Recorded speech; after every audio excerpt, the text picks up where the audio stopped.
Estou um pouquinho rouco, acordei assim essa manhã. Peço à igreja que abra a palavra de Deus. Continuaremos a pregar uma série de sermões no livro dos Salmos e hoje teremos a oportunidade de estudar o que, na minha opinião, é um dos mais belos salmos de todo o Saltério. Salmo de número 104. Você que chegou na igreja hoje e viu o grande reverendo aqui do lado, eu sinto lhe desapontar, mas a temporada dos aspirantes ainda não acabou. Mas está acabando. Por enquanto. Nós voltaremos, né? Se Deus quiser. Irmãos, preste atenção na palavra do Senhor. É um texto belíssimo, um texto um tanto quanto longo. Diz assim a palavra do Senhor, Salmo 104. Bendize, ó minha alma, ao Senhor. Senhor, Deus meu, como Tu és magnificente, sobrevestido de glória e majestade, coberto de luz como de um manto. Tu estendes o céu como uma cortina, põe nas águas o vigamento da Tua morada.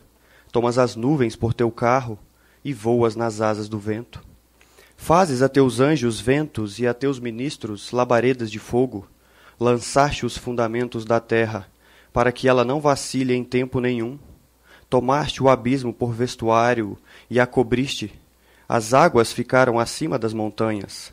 A tua repreensão fugiram. A voz do teu trovão bateram em retirada.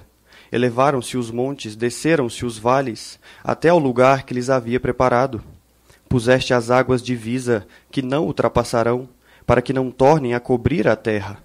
Tu fazes rebentar fontes no vale, cujas águas correm entre os montes. Dão de beber a todos os animais do campo, os jumentos selvagens matam a sua sede.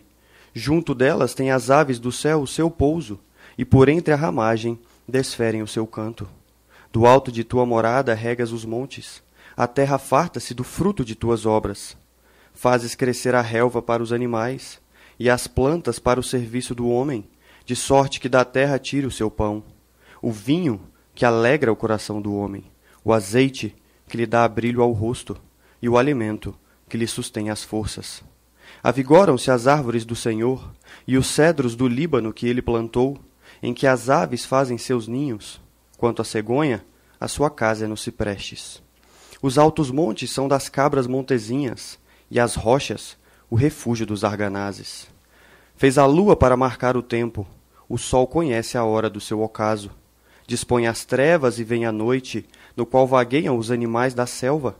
Os leãozinhos rugem pela presa e buscam de Deus o sustento. Em vindo o sol, eles se recolhem e se acomodam nos seus covis. Sai o homem para o seu trabalho e para o seu encargo até a tarde. Que variedade, Senhor, nas tuas obras! Todas com sabedoria as fizeste. Cheia está a terra das tuas riquezas. Eis o mar vasto e imenso, no qual se movem seres sem conta, animais pequenos e grandes. Por ele transitam os navios, e o monstro marinho que formaste para nele folgar. Todos esperam de ti que lhes dês de comer a seu tempo. Se lhes dás, eles o recolhem. Se abres a mão, eles se fartam de bens. Se ocultas o rosto, eles se perturbam. Se lhes cortas a respiração, morrem e voltam ao seu pó. Envias o teu espírito, eles são criados, e assim renovas a face da terra. A glória do Senhor seja para sempre. Exulte o Senhor por suas obras. Com só olhar para a terra, ele a faz tremer. Toca as montanhas e elas fumegam. Cantarei ao Senhor enquanto eu viver. Cantarei louvores ao meu Deus durante a minha vida. Seja-lhe agradável a minha meditação. Eu me alegrarei no Senhor. Desapareçam da terra os pecadores, e já não subsistam os perversos. Bendize, ó minha alma, ao Senhor. Aleluia. Oremos. Senhor Deus, grandioso, o grande artista deste grande mundo, ó Pai, que podemos observar. Nós gloriamos ao Senhor, meu Deus. Obrigado, ó Pai, pelo Salmo 104. Obrigado, Senhor, por ter criado este mundo e nos ter colocado aqui para nele habitar. Que hoje, Pai, possamos ter olhos bons e que possamos olhar para esse texto, aprender dele, e assim como o salmista o fez, que possamos louvar ao Senhor em gratidão, exaltando a tua glória, meu Pai. Irmãos, o que é música? Como podemos definir o que é uma música ou o que não é? Esta semana, fazendo uma pesquisa bem rápida, acho que a forma mais simples e breve de responder a essa pergunta é dizendo que música é a combinação harmoniosa e expressiva de sons. A arte de se exprimir por meio deles, seja por meio da sua voz, ou seja por meio do uso de instrumentos musicais. Mas por que falar de música? O que a definição de música tem a ver com o Salmo 104, com esse texto? Bem, por dois motivos. Primeiro, porque o texto que nós acabamos de ler é uma música, um lindo cântico de louvor, exaltando a maravilhosa criação de Deus e aquele que a criou.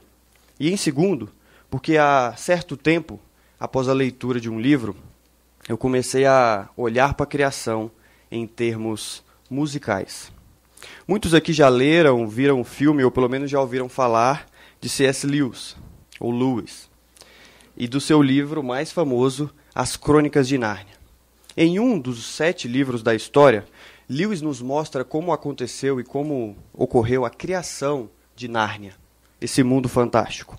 E ele narra essa criação da seguinte forma. Parafraseando um pouco Lewis, ele diz o seguinte: o leão andava de um lado para o outro na terra nua, cantando a nova canção. Era mais suave e ritmada do que a canção com a qual convocara as estrelas e o sol, numa canção doce, sussurrante. À medida que caminhava e cantava, o vale ia ficando verde de capim. O capim se espalhava desde onde estava o leão como uma força e subia pelas encostas dos pequenos montes como uma onda. Em poucos minutos deslizava pelas vertentes mais baixas das montanhas distantes, suavizando cada vez mais aquele mundo novo. Podia-se ouvir a brisa encrespando a relva.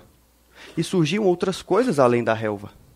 Cores, sons, gostos, cheiros, cavalos, passarinhos, tubarões e macacos, terra, ar, água. Aslan ia cantando e o mundo ia se formando, por meio da doce palavra do seu Criador, assim como um canto, um mundo belo, bom e harmonioso passava a existir. E assim, de certa forma, meus irmãos, também é este mundo. É a forma como ele se formou, por meio do Verbo falado pelo Criador. Um mundo harmonioso, belo, glorioso se formou. Um mundo estupendo, cheio de diversidade, que de maneira múltipla revela a glória do seu Criador. É claro que isso é apenas uma analogia, mas isso não nos impede de poder olhar para esse mundão aí fora como a música de Deus. Olhar, ouvir, observar. É o que nós faremos hoje.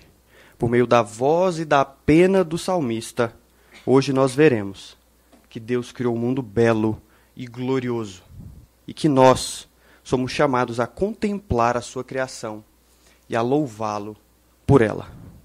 Novamente, Deus criou um mundo belo e glorioso e nós somos chamados a contemplar a sua criação e a louvá-lo por ela. Em primeiro lugar, nós veremos isso em 3 pontos. Em primeiro, nós veremos que Deus criou o mundo com ordem e glória. É sempre importante lembrar que tipo de texto é esse que nós estamos aqui lendo. O que são os salmos? Os salmos são, basicamente, cânticos. Poesias que expressam os diversos sentimentos do ser humano e a forma como o ser humano reage às diversas situações da vida, tanto situações boas quanto as situações ruins. Alguns dizem que os salmos são a anatomia da alma do homem. E artistas normalmente têm uma capacidade especial de expressar aquilo que está acontecendo à sua volta e transmitir isso por meio da sua arte. Eles são normalmente sensíveis ao que veem e o que está acontecendo. Eles veem o que nós não vemos, algumas vezes sentem aquilo que nós não sentimos com tanta facilidade, e aí eles vêm e nos mostram isso, e nos revelam isso por meio da sua obra de arte, seja ela qual for. E aqui no Salmo 104, o artista que o escreveu nos mostra como que a sua alma reage, qual é a reação da alma dele ao parar para observar e contemplar o mundo que Deus criou. E a primeira coisa que ele nos mostra, que ele coloca para que nós percebamos, é que Deus criou este mundo com ordem. Se você é um leitor atento, talvez você tenha percebido que esse salmo reflete em parte o primeiro capítulo de Gênesis. A estrutura do salmo se modela de maneira semelhante de Gênesis 1. Como diz um comentarista, ele toma as etapas da criação como pontos iniciais para o louvor. Enquanto cada tema é desenvolvido, no entanto, ele tende a antecipar as cenas posteriores do drama da criação, de tal modo que os dias descritos em Gênesis coincidem e se misturam aqui. Note, por exemplo, no verso 2a, o salmista fala da luz. No verso 2b até o 4, ele fala do firmamento que divide as águas. Nos versos 5 e 9, do 10 ao 13, ele fala da distinção entre a terra e a água. Nos versos 14 a 17 e no verso 18, ele fala da vegetação e também das árvores. No verso 19 a 23 e no verso 24, ele fala dos luminários e como eles são colocados para marcar e dividir o tempo. Nos versos 25 e 26, ele fala das criaturas do mar e das criaturas do ar. Nos versos 21 a 24, dos animais e do homem. E nos versos 27 a 30, ele fala do alimento que Deus colocou neste mundo para suprir as suas criaturas. Meu irmão, Deus criou este mundo com ordem. Ele coloca cada coisa em seu devido lugar para que o mundo funcione de maneira perfeita. A terra foi perfeitamente criada para que nós e as outras criaturas pudéssemos viver e habitar nela. Alguns cientistas, até mesmo alguns cientistas descrentes, reconhecem que esse mundo foi planejado. Ele teve de ser. Ele foi criado. Ele teve de ser desenhado por alguém. Alguns chamam essa teoria de design inteligente. E eles simplesmente reconhecem que o mundo é tão complexo e tão perfeito para a nossa vida que seria impossível que ele surgisse do acaso. Um arquiteto superior, um planejador, teve de criar esse mundo e fazê-lo existir. E um outro aspecto importante, além da ordem deste mundo que o salmista nos mostra, é que esta criação de Deus aponta para ele. Ela reflete a glória daquele que a criou. Ele usa algumas analogias para nos mostrar que partes desta criação refletem algo do seu Criador. Belas analogias, como a luz, como o seu manto, o céu, como a sua cortina. Perceba, estas coisas, essas analogias que ele usa aqui, elas não são Deus. Elas apenas apontam para quem Deus é. Elas demonstram, talvez, algo da natureza daquele que a criou. E é aqui que muitos acabam se confundindo e acabam absorvendo uma ideia ou uma visão do mundo incorreta. Existem pelo menos duas visões incorretas a respeito do que é essa criação, do que é este mundo ao nosso redor. A primeira delas é o que nós podemos chamar, alguns já vão conhecer, de panteísmo. Uma ideologia oriental que crê que o mundo é Deus e que Deus é o mundo. Os panteístas acabam adorando a criação ao invés do Criador. Eles olham para esse mundo, para toda a sua beleza, e até se deslumbram com o mundo. Mas ao invés de entender que este mundo apenas aponta para algo maior do que ele, eles acabam adorando ele, algo menor do que eles mesmos. Como diz o próprio Lewis no seu livro sobre os Salmos, ele diz o seguinte: há um sentido no qual a adoração à natureza a silencia, como se uma criança ou um selvagem ficassem tão impressionados com o uniforme do carteiro que deixassem de receber as cartas. Uma segunda visão incorreta a respeito do mundo é o extremo oposto desta primeira, o que nós podemos chamar de materialismo. O materialismo, no lugar de exaltar a criação ao status de uma divindade, ele acaba reduzindo ela a algo menor do que ela realmente é. Desculpe. Eu tô rouco. Ele acaba diminuindo a criação a algo menor do que ela é. Eles passam a ver o mundo apenas como sendo apenas um composto de matérias e de alguns nutrientes diversos. Esse mundo sem Deus, na visão materialista, passa a ser um mundo como que desencantado. Ele é privado de toda a sua real profundidade. Resumindo essas duas ideias, o mundo ao nosso redor ele é criado por Deus e ele aponta para ele. Nós não podemos adorar a criação como se ela fosse o Criador, porque isso é idolatria. E idolatria desagrada a Deus. E nós também não podemos reduzir a obra do grande artista a algo menor do que ela é, esvaziando ela de todo o seu significado e de toda a sua profundidade. Esta era a primeira coisa que nós tínhamos que aprender hoje. Nós, cristãos, devemos alinhar nossa visão da criação, evitando absorver essas ideias pagãs. Não podemos pensar como os panteístas pensam, nem como os materialistas pensam. Existe uma forma específica do cristão olhar para a criação de Deus. Nós devemos ter o que eu chamo, e alguns outros teólogos chamam, de olhos bons, para que a gente possa olhar para esse mundo e vê-lo como o seu Criador o vê. Uma criação ordenada, que reflete a sua glória e a sua majestade. Mas Deus não somente criou este mundo com ordem, Ele também criou este mundo com diversidade. E além de criar o mundo, Ele cuida e sustenta o seu mundo. Vamos então para o nosso segundo ponto. Deus criou o mundo com diversidade. E Deus cuida desse mundo que Ele criou. Olhe para o seu texto. O salmista, no verso 10, louva ao Senhor pelos vales e pelos montes. No verso 11, pelos animais do campo, os jumentos. No verso 12, pelas aves do céu, a ramagem em que elas pousam e pelo seu lindo canto. No verso 14, pela relva e pelas plantas. Ele também louva o Senhor na sua criação pelos cedros, pelas cegonhas, pelas cabras montezinhas, as rochas e os arganazes, que são uma espécie de uns grandes ratos, os felinos, os grandes e pequenos animais do mar. Ele louva o Senhor, meus irmãos, pela grande variedade e pela diversidade da sua criação. E perceba que essa criação também essa diversidade da criação também é um reflexo do seu Criador. A criação ela tem ordem, unidade, mas ela também tem diversidade. É a unidade e a diversidade do seu Criador, triuno, sendo refletida na sua criação. E essa diversidade é maravilhosa. Nada na criação tinha de ser. Deus não tinha a obrigação de criar as coisas da forma que elas foram criadas. Deus poderia ter feito de forma diferente.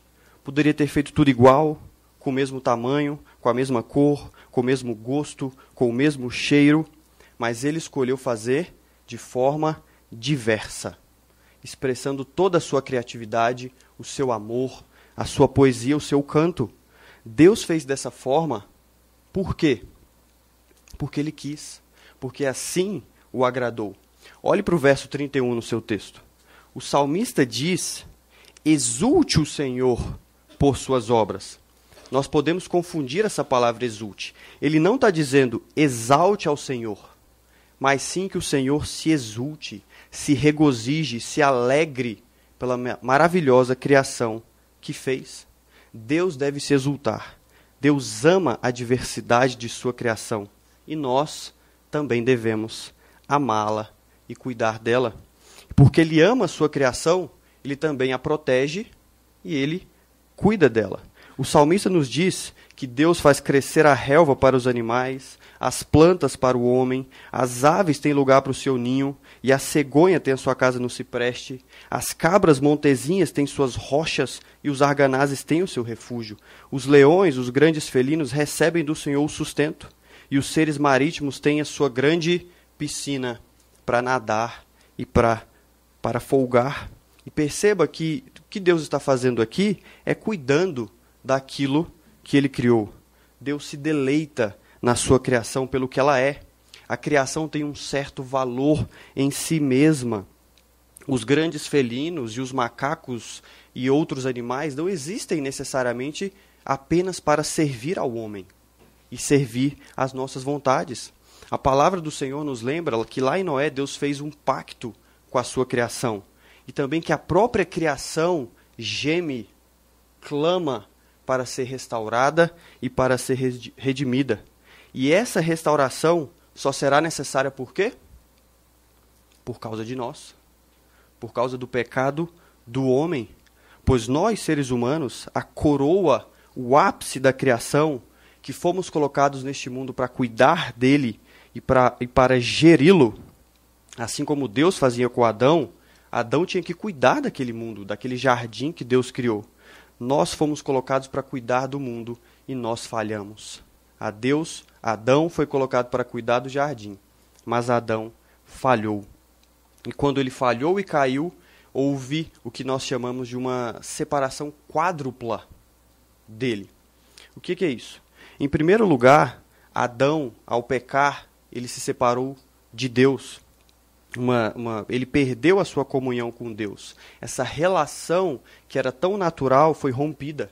Em segundo, ao pecar, Adão foi separado dos seus próximos, ou seja, uma separação social. Em terceiro lugar, houve uma separação de Adão com si mesmo, o que nós podemos chamar de uma separação psicológica. O homem não se conhece mais plenamente. E em quarto lugar, houve uma separação do homem com a própria criação de Deus.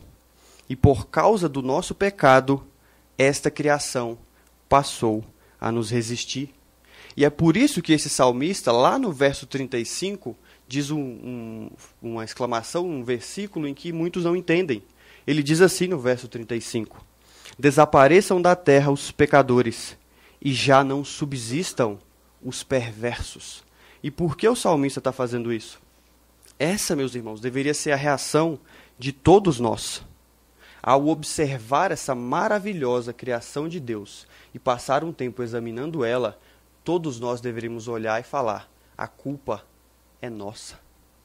A culpa é do homem pecador que destrói o lugar que Deus lhe deu para habitar, que captura, prende e maltrata seus animais, que destrói a relva, as plantas, os céus. Entenda, meu irmão, Deus criou este mundo bom. Somos nós que o destruímos.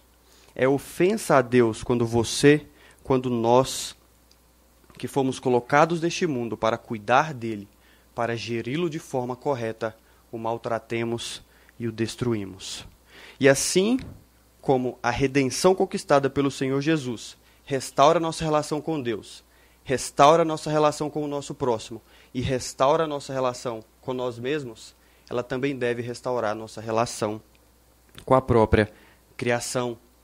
E ao fazer isso, nós que somos cristãos, que somos redimidos pelo sangue do Cordeiro, devemos ter uma visão e uma atuação diferente para com o mundo. Nós devemos cuidar do mundo do nosso Criador. Assim como o rei cuida de você, você deve cuidar do seu reino. Esta era a segunda coisa que nós tínhamos de ver. Deus criou este mundo com diversidade e Ele ama a sua criação e cuida dela. E assim como Ele, nós devemos amar a sua criação e administrá-la para a sua glória. Mas nós, a coroa da criação, não devemos só cuidar dela e protegê-la. Deus também nos deu a tarefa de examiná-la e também nos deu o privilégio de nos deleitarmos nas suas maravilhas. Vamos então para o nosso terceiro ponto. Deus nos chama a observar a sua criação e a nos deleitarmos nela. Ao olharmos para o nosso salmo, nós podemos rapidamente perceber qual foi o motivo que motivou o salmista a escrevê-lo. A observação.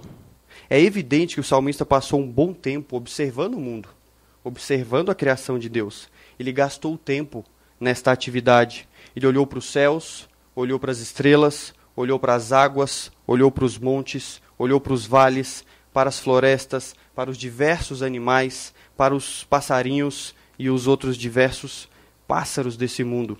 E ao passar um tempo observando e examinando este mundo, qual é a reação do salmista? Gratidão, louvor ao seu Criador. E nós podemos ver que essa atividade de observação do mundo não acontece somente nos Salmos. Adão, ao ser colocado no jardim, foi ordenado por Deus a fazer o quê? Dar nome aos seus animais. E entenda, meu irmão, essa atividade de dar nome aos animais não era algo arbitrário e aleatório.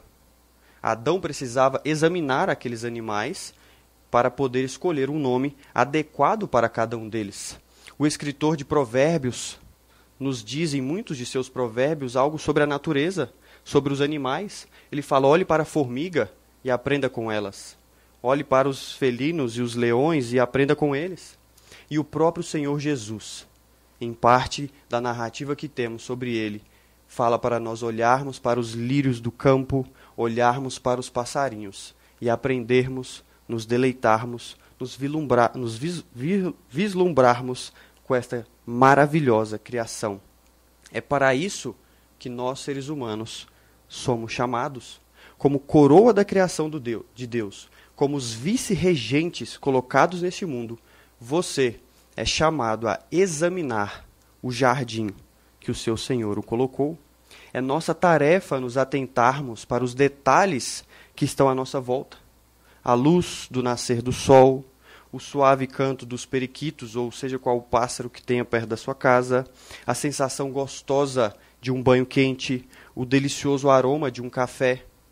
São coisas que muitas vezes nós deixamos passar, detalhes da vida em que poderiam nos gerar uma atitude de gratidão e louvor ao Criador, e nós acabamos nem percebendo mais que é o Senhor quem nos dá essas coisas boas.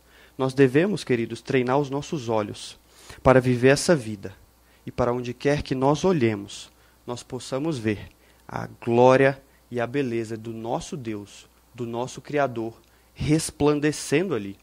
E infelizmente nós temos dificuldade de fazer isso. Nós nos acostumamos muito fácil, por causa do hábito, às maravilhosas coisas que tem ao nosso redor. Nós somos pessoas que estão como que numa praia e nós vemos apenas a superfície. Mas pode ser que embaixo daquela praia tenha um coral maravilhoso, cheio de cores, de peixes e de maravilhas. E aí a gente para e olha só para a superfície. Nós, como seres humanos, somos chamados a entrar naquele mar, examinar aquele coral, observá-lo em seus detalhes e louvar aquele que o criou por essa maravilha. E é para isso que eu te chamo hoje. É para isso que o Salmo nos chama hoje. Vá, meu irmão, e examine o jardim do nosso Senhor.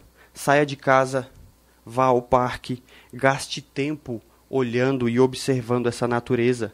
Esteja atento e ouça Deus falando com você por meio da sua criação. Faça ciência, examine as moléculas, os átomos, as estrelas, os gatos, os cachorrinhos. Assista como eu, Nat Geo, se você não tiver tanto tempo de sair de casa. Leve seus filhos para um jardim, ensine-os a plantar. Observe, examine, se maravilhe com a criação. Mas lembre-se, faça isso tendo como as lentes que você irá usar para observar o outro livro desse mesmo autor, que é o que irá nos mostrar qual é a motivação e o porquê todas estas coisas que estão aí fora realmente existem. Ouça essa música e interprete-a, sim, mas leve em consideração o contexto e os motivos pelo qual o autor resolveu a fazer e a criá-la. E Deus, meu irmão, não só nos chama a observar e examinar esse mundo, Ele também nos dá o maravilhoso privilégio de apreciarmos a sua criação e os seus presentes e de nos deleitarmos neles.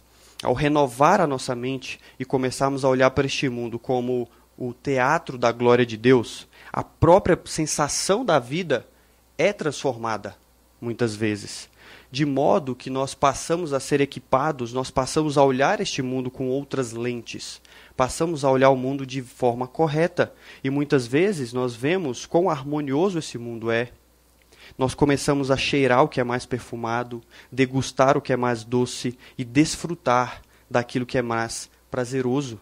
A nossa experiência com esse mundo, por sermos redimidos em Cristo e entendermos por que tudo aí fora, essas coisas boas existem, deve ser transformada. O nosso coração, ele deve ser preparado para receber os presentes de Deus com gratidão e com certo deleite. E o salmista nos dá exemplos de coisas que Deus nos deu para nos saciar e para nos alegrar. No verso 14, por exemplo, ele nos mostra que parte dessa criação é para o nosso sustento. E no belíssimo verso 15, ele diz que Deus deu o vinho para alegrar o coração do homem, que deu o azeite para nos dar brilho ao rosto e que nos deu o alimento para nos manter fortes. É lindo olhar para essas coisas e vê-las como presentes para nós, porque é assim que o salmista vê. Deus não tinha a obrigação de nos dar destas coisas, mas por amor ele escolheu nos dar. E ao contrário do que muitos por aí pensam, quem recebe estes presentes com amor e com gratidão, não são aqueles que acabam exagerando no seu consumo e os idolatrando. Como diz um teólogo que eu gosto muito, chamado Norman Wiesba, ele diz assim: aqueles que amam verdadeiramente o vinho não são os que ficam bêbados com o seu consumo. São antes os que estão abertos para o milagre do sol, da planta e do solo transformados em uvas, abertos para o dom da fermentação e do sabor, e abertos para o convívio de uma garrafa compartilhada. O homem se alegra com o vinho, não se ocupando em ficar bêbado com ele, mas absorvendo dele todas as suas delícias naturais, seu sabor, sua cor, seu perfume, o modo como ele complementa o alimento e acompanha as nossas boas conversas. E assim também é com o pão e com as outras delícias e maravilhas desse mundo que Deus nos dá. Aqueles que usufruem de maneira correta deste mundo não são os que exageram no seu consumo e acabam usando de forma desordenada. Esses não amam aquele produto, aquele vinho, aquela criação, muito menos o seu Criador. Essas pessoas amam apenas a si mesmas e aquilo que estas coisas podem oferecer ou fazê-las esquecer. Essas pessoas acabam idolatrando estas coisas e idolatrando a si mesmas.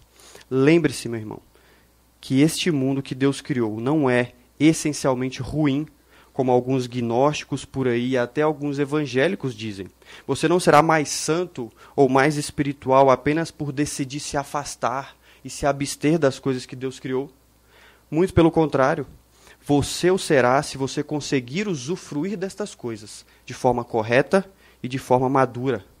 É legítimo e agradável a Deus que você usufrua das coisas que Ele criou, mas você deve fazer isso de forma correta. E você deve lembrar quem te deu estas coisas e de forma grata louvá-lo por isso. A cantora, poetisa Lorena Chaves consegue expressar isso muito bem em uma de suas músicas, de seu novo CD que leva o nome no disco chamado Em Cada Canto.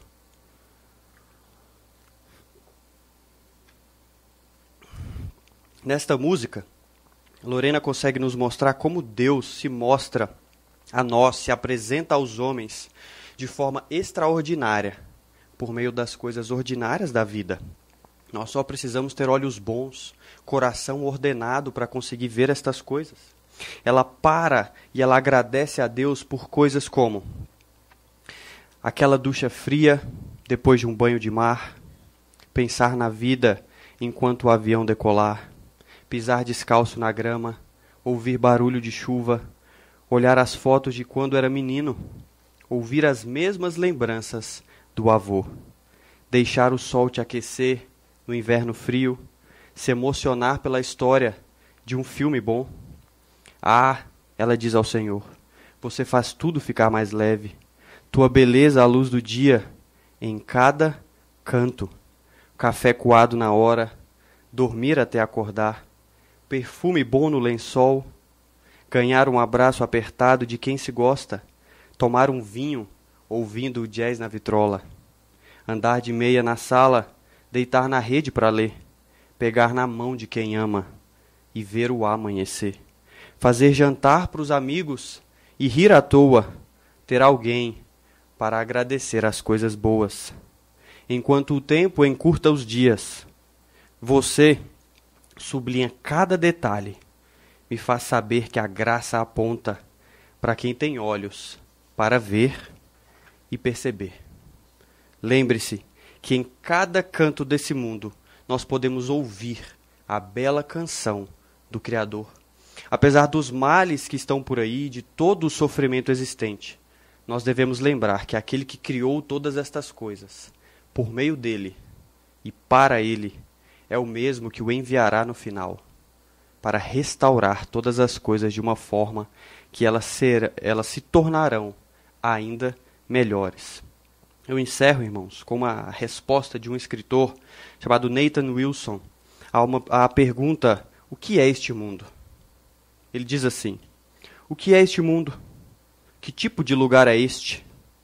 O tipo redondo, o tipo que gira, o tipo úmido, o tipo habitado, o tipo com flamingos reais e artificiais, o tipo onde a água no céu se transforma em flocos de cristais belamente simétricos, esculpidos por artistas que são incapazes de pararem a si mesmos, tanto em design quanto em quantidade. O tipo de lugar com poderosos ácaros no tapete para comerem minhas células mortas, à medida em que elas caem. O tipo com pessoas que matam, pessoas que amam e pessoas que fazem ambos. Este mundo é belo e maldosamente quebrado. E eu o amo, assim como ele é, porque é uma história e não se prende a um só lugar. É cheio de conflito e trevas como toda boa história. Um mundo de surpresas e perguntas para explorar. E há alguém por trás dele. Existem respostas desconfortáveis para os como, os porquês e os o quês da vida. No princípio era o Verbo, e o Verbo estava com Deus, e o Verbo era Deus. Através dele todas as coisas foram feitas. Seja bem-vindo, meu irmão, ao seu poema, ao seu jogo, ao seu romance. E que ao viver essa vida e observar este mundo, ao ouvir a bela canção do nosso Criador, nossa meditação seja agradável ao nosso Senhor, que cuidemos de seu mundo com zelo e com responsabilidade, e que nosso coração, de todos que estão aqui, possa exclamar, mas que variedade, Senhor. Oremos. Senhor Deus, nosso Pai, que o nosso coração, Deus, seja grato a Ti, que possamos olhar para este mundo e reconhecer a Tua mão nele, tanto a Tua mão criadora, quanto a Tua mão sustentadora, meu Pai. Nós sabemos, Senhor, que há mal neste mundo, e que este mal não é culpa Tua, é nossa. Mas nós também sabemos, Pai, que o Senhor enviou o Teu Filho amado, e que Ele restaura a nós, restaura a Tua criação e restaura a nossa relação com ela. Que a partir de hoje, Deus, possamos olhar este mundo com olhos bons e que tenhamos um coração grato, Senhor. Que Te louve em todos os momentos pelas coisas mais pequeninas da vida, Pai. Que as coisas ordinárias desta vida sejam extraordinárias para nós, Pai, pois nós sabemos quem as criou. É o que nós oramos a Ti pelo nome do Senhor Jesus Cristo. Amém.